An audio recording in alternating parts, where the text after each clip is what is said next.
Leitura do testemunho, Vida de Jesus, Ellen White, página 79, com o título Os Ensinos de Cristo. A religião entre os judeus se tinha tornado quase uma mera observância de ritos e cerimônias. À medida que se iam apartando do verdadeiro culto de Deus, perdendo de vista a virtude espiritual da sua palavra, procuravam substituir essa falta com acréscimos de cerimônias e tradições de invenção própria. Somente o sangue de Cristo é que pode purificar do pecado. Unicamente o seu poder nos preservará do mal. Entretanto, os judeus tinham acabado por fazer depender sua salvação das suas próprias obras e das cerimônias que observavam. Repousando no zelo manifestado por tais atos exteriores, consideravam-se justos e dignos de ocupar um lugar no reino de Deus. Sua esperança, porém, estava posta em grandezas mundanas. Sua aspiração eram riquezas e poder, que eles reputavam ser o galardão merecido de sua suposta piedade. Esperavam que o Messias havia de estabelecer o seu reino aqui na terra e exercer o domínio de um grande príncipe entre os filhos dos homens. Contavam ser favorecidos na sua vinda com toda a sorte de benefícios terrestres imagináveis. Jesus sabia que haviam de ficar desiludidos na sua esperança. Ele tinha vindo para ensinar-lhes coisa muito melhor do que procuravam. Seu fim era restaurar o verdadeiro culto de Deus.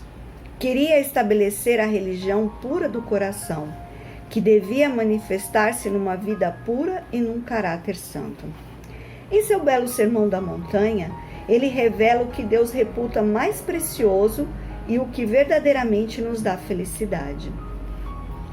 Os discípulos de Jesus tinham sido influenciados pelas doutrinas dos rabinos, e era a eles, em primeiro lugar, que suas lições se destinavam. Elas se destinam a nós igualmente. Temos necessidade de aprender as mesmas coisas. Bem-aventurados os pobres de espírito, disse Cristo. Os pobres de espírito são aqueles que reconhecem o seu estado pecaminoso e de indigência espiritual. São aqueles que reconhecem que de si mesmo nenhum bem conseguem fazer. Aspiram ao auxílio de Deus e Deus não lhes retém sua bênção. Porque assim diz o alto e o sublime, que habita na eternidade e cujo nome é santo. Na altura e no lugar santo habito, como também como contrito e abatido de espírito, para vivificar o espírito dos abatidos e para vivificar o coração dos contritos. Bem-aventurados que choram. Isso não se refere àqueles que lamentam ou murmuram, ou que andam cabisbaixos aparentando mau humor. Isto se refere aos que sentem verdadeira tristeza pelos seus pecados e que suplicam a Deus o perdão dos mesmos. Tais serão generosamente perdoados, e o Senhor diz: tornarei o seu pranto em alegria, e os consolarei e os alegrarei na tristeza. Bem-aventurados mansos, Cristo disse: aprendei de mim, que sou manso e humilde de coração, e encontrareis descanso para vossas almas. Quando maltratado, Jesus retribuía o mal com o bem. Nisto, deu-nos um exemplo que devemos imitar. Bem-aventurados os que têm sede e fome de justiça. Justiça é a prática do direito, é a obediência à lei de Deus, que expõe os princípios da verdadeira justiça. A Bíblia diz: todos os teus mandamentos são justiça. A essa lei, Cristo, pelo seu exemplo, nos ensinou a obedecer. A justiça dessa lei patenteou em sua vida. Teremos fome e sede de justiça se aspirarmos a que nossos pensamentos, nossas palavras e nossas ações sejam modelados pelo que Cristo manifestou em sua vida. Havemos de ser semelhante a Jesus se devera o desejamos ser. Nossa vida pode assemelhar-se à dele. e nossos atos estarem em harmonia com a lei de Deus. O Espírito de Deus, imprimindo essa lei em nosso coração, faz com que tenhamos prazer em fazer a vontade de Deus. Deus está mais pronto a dar-nos o seu Espírito do que pais terrestres a dar boas dádivas a seus filhos. Sua promessa reza assim: pedi e dar-se-vos-á. Todos os que tiverem sede e fome de justiça hão de ser fartos. Bem-aventurado os misericordiosos.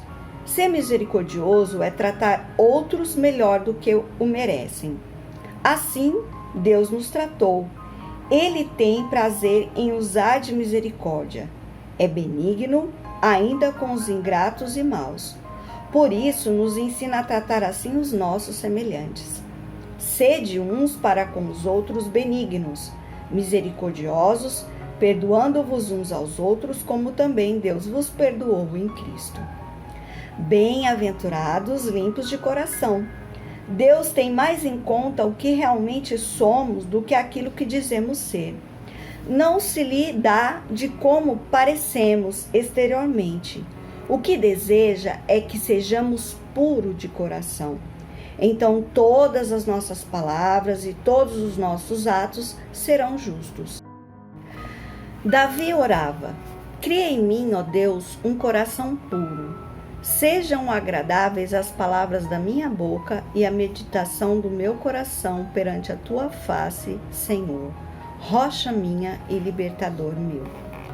Bem-aventurados pacificadores. Aquele que tiver o espírito manso e amoroso de Cristo será na realidade pacificador. Tal espírito não provocará contendas, não falará com irritação. Antes tornará ditoso o lar doméstico, inspirando uma doce paz que beneficiará a todos. Bem-aventurado os que sofrem perseguição por causa da justiça. Jesus sabia que, por amor dele, muitos de seus discípulos haviam de ser encerrados na prisão, e muitos ser mortos. Disse-lhes, porém, que não deviam entristecer-se por isso. Nada pode fazer mal àqueles que amam e seguem a Cristo. Ele estará com eles onde quer que estejam. Poderão ser mortos por sua causa.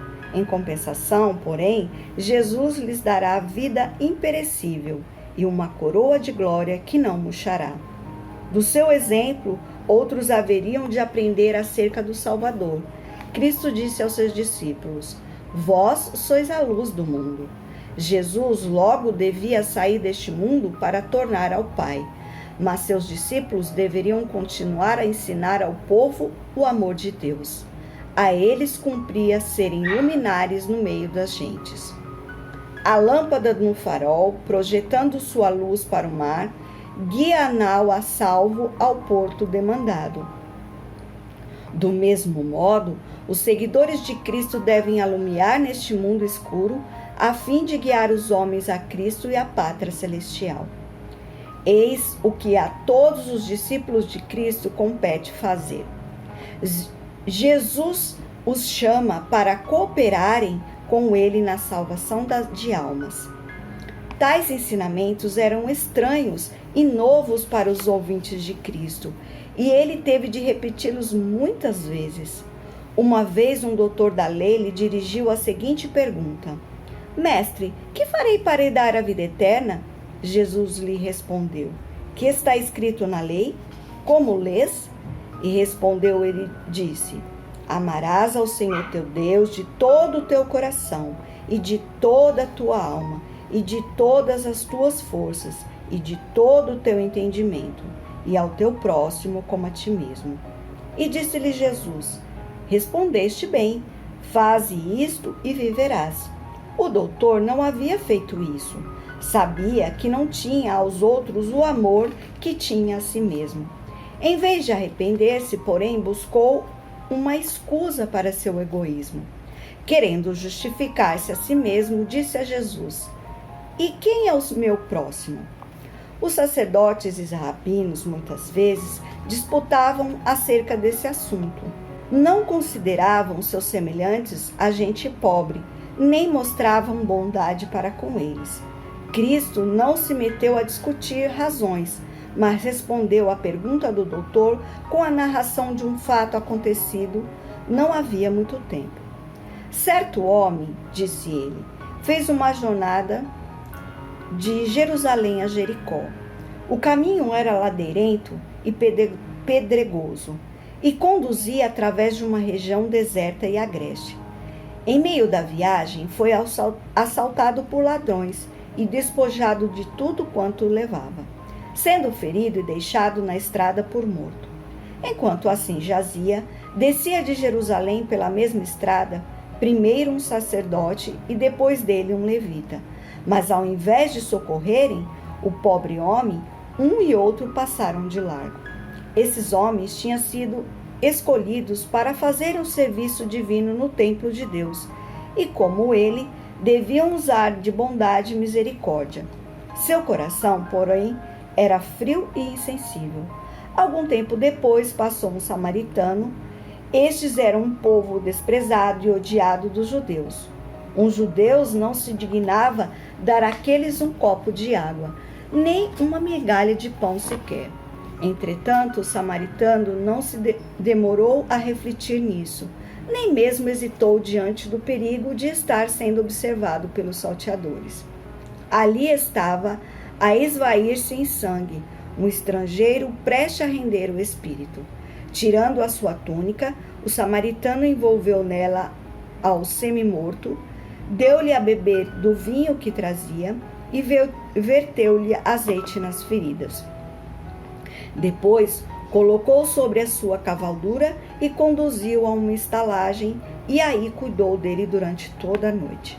Na manhã seguinte, tendo de partir, confiou os doentes aos cuidados do estalajadeiro, dando-lhe dinheiro com a promessa de satisfazer toda a despesa necessária até seu completo restabelecimento.